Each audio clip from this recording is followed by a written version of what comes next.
Hi friends, പുതിയൊരു വീഡിയോയിലേക്ക് എല്ലാവർക്കും സ്വാഗതം. പലരും പറയുന്നൊരു കാര്യമാണ്, എനിക്ക് ഭയങ്കര പേടിയാണ് എന്തെങ്കിലും ഒരു കാര്യത്തിലേക്ക് ഇറങ്ങിത്തിരിക്കാൻ. മറ്റുള്ളവരെ കുറ്റപ്പെടുത്തുമോ, മറ്റുള്ളവരെന്നെ ജഡ്ജ് ചെയ്യുമോ, ഞാൻ പരാജയപ്പെട്ടേക്കുമോ, അങ്ങനെയെല്ലാമുള്ള ഭയം കൊണ്ട് എനിക്കൊന്നും ചെയ്യുവാൻ സാധിക്കുന്നില്ല. പലർക്കും പരീക്ഷകളെ നേരിടാൻ പേടിയാണ്. എങ്ങനെയാണ് ഈ ഭയത്തിൽ നിന്ന് ഒന്ന് മോചനം നേടുക? പലരും ചോദിക്കുന്ന ഒരു ചോദ്യമാണിത്. ഇതിന് വല്ല ഒറ്റമൂലിയുമുണ്ടോ? ഇതാണ് പലരും അന്വേഷിക്കുന്നത്. വീഡിയോയിലേക്ക് കടക്കുന്നതിന് മുന്നേ ചാനൽ സബ്സ്ക്രൈബ് ചെയ്യാതെ കാണുന്നവരാണെങ്കിൽ ദയവ് ചെയ്ത് സബ്സ്ക്രൈബ് ചെയ്യുക. വീഡിയോ ഇഷ്ടമായ ലൈക്ക് ചെയ്യാനും ഷെയർ ചെയ്യാനും മറക്കരുത്. പോസിറ്റീവ് വൈബുള്ള ഒരു കമ്മ്യൂണിറ്റി ക്രിയേറ്റ് ചെയ്യുക എന്ന ലക്ഷ്യത്തോടു കൂടി ഒരു വാട്സപ്പ് ഗ്രൂപ്പിന്റെ ലിങ്ക് ഡിസ്ക്രിപ്ഷൻ ബോക്സിൽ കൊടുത്തിട്ടുണ്ട്. മാർച്ച് മുതൽ അവിടെ നിങ്ങൾക്ക് ഫ്രീ ക്ലാസ്സുകൾ ലഭിക്കുന്നതാണ്. അപ്പോൾ എല്ലാവരും അതിൽ ജോയിൻ ചെയ്യാൻ ശ്രമിക്കുക. റിസൾട്ട് കിട്ടുന്നതിന് വേണ്ടി വീഡിയോ സ്കിപ്പ് ചെയ്യാതെ മുഴുവനായി തന്നെ കാണുക. ഭയത്തിന് വല്ല ഒറ്റമൂലിയുമുണ്ടോ എന്നുള്ള ഒരു കഥ ഞാൻ എവിടെയോ വായിച്ചു തോർക്കുന്നു. ആ കഥ ഇങ്ങനെയാണ്. വർഷങ്ങളായി മലമുകളിൽ താമസിക്കുന്ന ഒരു യുവാവിന് അപ്രതീക്ഷിതമായി കപ്പൽ യാത്ര ചെയ്യുവാൻ ഒരു അവസരം ലഭിക്കുന്നു. ഇന്ന് വരെ ജലം കണ്ടിട്ടില്ലാത്ത അയാൾക്ക് ഉടൻ ഭയം തോന്നി തുടങ്ങി. കപ്പലിൽ ഇരുന്നു കൊണ്ട് അയാൾ ഉച്ചത്തിൽ കരയുവാനും മറ്റുള്ളവരെ അസ്വസ്ഥതപ്പെടുത്തുവാനും തുടങ്ങി. അപ്പോൾ കപ്പിത്താൻ അയാളുടെ അടുത്തേക്ക് വന്ന് കുറച്ചു പേരുടെ സഹായത്തോടെ അയാളെ വെള്ളത്തിലേക്ക് തള്ളിയിട്ടു. കുറച്ചു കഴിഞ്ഞ് കപ്പിത്താൻ അയാളെ കപ്പലിലേക്ക് തിരികെ വലിച്ചിട്ടു. അതിനുശേഷം അയാൾ ശാന്തനായി മാറി. ഇത് കണ്ട മറ്റുള്ളവർ കപ്പിത്താനോട് ചോദിച്ചു, ഇതെങ്ങനെ സംഭവിച്ചു? ഇപ്പോൾ ഇയാൾ ശാന്തനായി ഇരിക്കുന്നത് എങ്ങനെ? കപ്പിത്താൻ ഉടനെ ചിരിച്ചുകൊണ്ട് അവർക്ക് മറുപടി നൽകി, കടലോളം വെള്ളം കണ്ടവൻ കുട്ടോളം വെള്ളം കണ്ടാൽ പേടിക്കില്ല.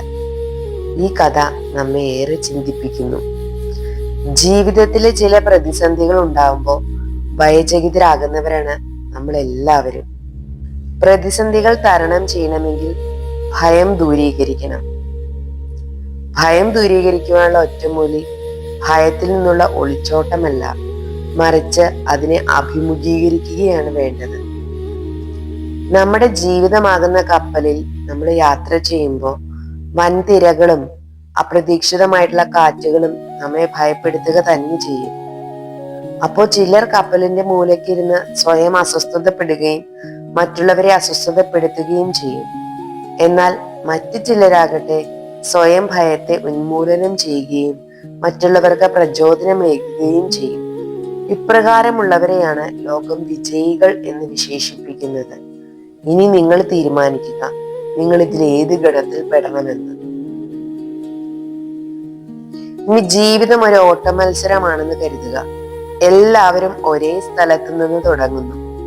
ചിലർ ഓട്ടത്തിനിടയിൽ തളർന്നു വീഴും, മറ്റു ചിലര് ട്രാക്ക് മാറി ഓടും, വേറെ ചിലര് ഭയന്നോടാൻ തന്നെ വിസമ്മതിക്കും. എന്നാൽ ചുരുക്കം ചിലർ ലക്ഷ്യസ്ഥാനത്ത് ഓടിയെത്തുന്നു. അങ്ങനെ അവർ വിജയികളാകുന്നു. പരാജയങ്ങൾ നമ്മുടെ ജീവിതത്തിൽ ഉണ്ടാവുക തന്നെ ചെയ്യും. പക്ഷേ അതിനെ അതിജീവിച്ച് എങ്ങനെ വിജയത്തിലേക്ക് എത്താമെന്ന പാഠങ്ങൾ പഠിക്കുകയാണ് നമ്മൾ ചെയ്യേണ്ടത്. തോമസ് ആൽവ എഡിസനെ കുറിച്ച് പലപ്പോഴും വായിച്ചപ്പോ അദ്ദേഹം ഒരുപാട് പരീക്ഷണങ്ങൾ നടത്തിയിട്ടുണ്ട്. ഒരു ഇലക്ട്രിക് ബൾബ് നിർമ്മിക്കുക എന്ന ലക്ഷ്യത്തോടെ തുടങ്ങിയ പരീക്ഷണം വിജയം കണ്ടില്ല എന്ന് മാത്രമല്ല, ഒരു ദിവസം അദ്ദേഹത്തിന്റെ പരീക്ഷണശാല ഒന്നടങ്കം തീപിടിച്ച് കത്തി നശിക്കുകയും ചെയ്തു. ഇത് കണ്ടു നിന്നവരെല്ലാം നിരാശപ്പെട്ടു.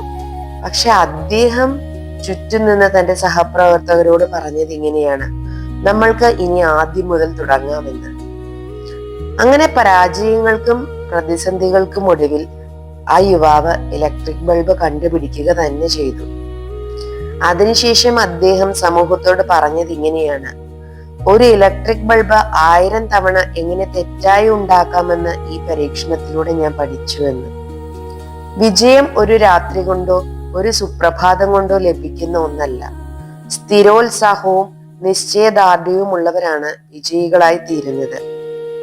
പരാജയങ്ങളിൽ തളർന്നു പോകാതെ വീണ്ടും ഓടാൻ തയ്യാറെടുക്കുന്ന ഓട്ടക്കാരന് മാത്രമേ വിജയത്തിന്റെ സ്വാദ് രുചിക്കാൻ കഴിയുകയുള്ളൂ. പിഴവ് സംഭവിക്കുമോ എന്ന ഭയമാണ് ഒരു വ്യക്തിക്ക് സംഭവിക്കാവുന്ന ഏറ്റവും വലിയ പിഴവ് എന്നാണ് എഡ്വേർഡ് ഹബ്യാർഡ് പറയുന്നത്. അത് തികച്ചും വാസ്തവവുമാണ്. നമ്മള് പിഴവ് സംഭവിക്കുമോ എന്നോർത്ത് ഒന്നും ചെയ്യാതിരിക്കുന്നതാണ് നമ്മള് ചെയ്തിട്ട് പിഴവ് സംഭവിക്കുന്നത്. അത് തന്നെയാണ് നല്ലത്. കാരണം നമ്മൾ ചെയ്തു നോക്കിയല്ലോ, ആ പരിശ്രമം നമ്മുടെ ഭാഗത്തു നിന്നുണ്ടായല്ലോ. അതാണ് ഏറ്റവും അത്യാവശ്യമായുള്ളത്. ഖലീൽ ജിബ്രാൻ പറയുന്നുണ്ട്, നിശബ്ദതയിൽ കഠിനാധ്വാനം ചെയ്യുക, അവിടെ നിന്റെ വിജയത്തിന്റെ ശബ്ദം മാത്രം ഉയർന്നു കേൾക്കട്ടെ എന്ന്. ഇനി നിങ്ങളോട് എല്ലാവരുമായിട്ട് എനിക്കൊരു കാര്യം പറയാനുണ്ട്. നമ്മുടെ ജീവിതത്തിൽ വിജയം ലഭിക്കാനായിട്ട് നമ്മുടെ ജീവിതത്തിൽ ഒരു ട്രാൻസ്ഫോർമേഷൻ നടക്കുന്നതിന് വേണ്ടിയിട്ട് നമ്മുടെ ജീവിതത്തിൽ വലിയ വലിയ മാറ്റങ്ങളല്ല കൊണ്ടുവരേണ്ടത്, ചെറിയ ചെറിയ മാറ്റങ്ങളാണ് കൊണ്ടുവരേണ്ടത്. നമ്മളെ ചെറിയ ചെറിയ സ്റ്റെപ്പുകളിലൂടെ വലിയ വലിയ കാര്യങ്ങളിലേക്ക് നമുക്ക് എത്തിച്ചേരാൻ സാധിക്കും. നമ്മുടെ ചെറിയ കുഞ്ഞു മാറ്റങ്ങളാണ് നമ്മുടെ ജീവിതത്തിലെ വലിയ വിജയത്തിന്റെ താക്കോലായിട്ട് ഭവിക്കുക. അപ്പോ നമുക്ക് വേണ്ടത് ഇത്രയേ ഉള്ളൂ. ചെറിയ ചെറിയ കാര്യങ്ങള് നമ്മള് റെഗുലറായിട്ട് കൃത്യതയോടെ ചെയ്യുക. അതായത് കൺസിസ്റ്റന്റ് ആയിട്ട് കൃത്യമായിട്ട് നമ്മൾ ഫോളോ ചെയ്ത് കഴിഞ്ഞാൽ നമുക്ക് വിജയത്തിന്റെ പടിവാതിലിലേക്ക് ഓടിയെത്താൻ സാധിക്കും. നിങ്ങൾക്ക് ജീവിതത്തിൽ വിജയിക്കാൻ വേണ്ട എന്തെല്ലാം കാര്യങ്ങളാണോ അതെല്ലാം നിങ്ങൾക്ക് വീഡിയോ ആയിട്ട് നമ്മൾ തന്നു കഴിഞ്ഞിട്ടുണ്ട്. ഗ്രാറ്റിറ്റ്യൂഡ് പ്രാക്ടീസ് ഉണ്ട്, സെൽഫ് ലവ് പ്രാക്ടീസ് ഉണ്ട്. ഇതെല്ലാം നമ്മൾ റെഗുലറായിട്ട് ചെയ്ത് നമ്മളെ കൺസിസ്റ്റന്റ് ആയിട്ട് ചെയ്ത് കഴിഞ്ഞാൽ മാത്രമാണ് നമുക്ക് നമ്മുടെ വിജയത്തിലേക്ക് മാറ്റാൻ സാധിക്കുള്ളൂ.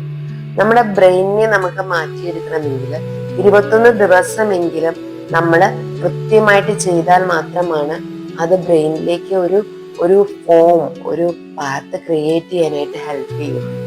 അപ്പോൾ നിങ്ങൾ കൺസിസ്റ്റന്റ് ആയിട്ട് ചെയ്യുന്നത് കൊണ്ടാണ് നിങ്ങൾക്കൊരു മാറ്റം സംഭവിക്കുള്ളൂ. എന്ത് കാര്യവും മതി. കൺസിസ്റ്റൻസി കീപ്പ് ചെയ്ത് നിങ്ങൾ കൃത്യമായിട്ട് നിങ്ങളുടെ വിഷ്വലൈസേഷനും മാനിഫെസ്റ്റേഷനും ചെയ്ത് കഴിയുമ്പോൾ നിങ്ങൾക്ക് ഉറപ്പായിട്ടും വിജയത്തിലേക്ക് എത്താൻ സാധിക്കും. എല്ലാവർക്കും നല്ലൊരു ദിവസം ആശംസിക്കുന്നു. Thank you all, love you all.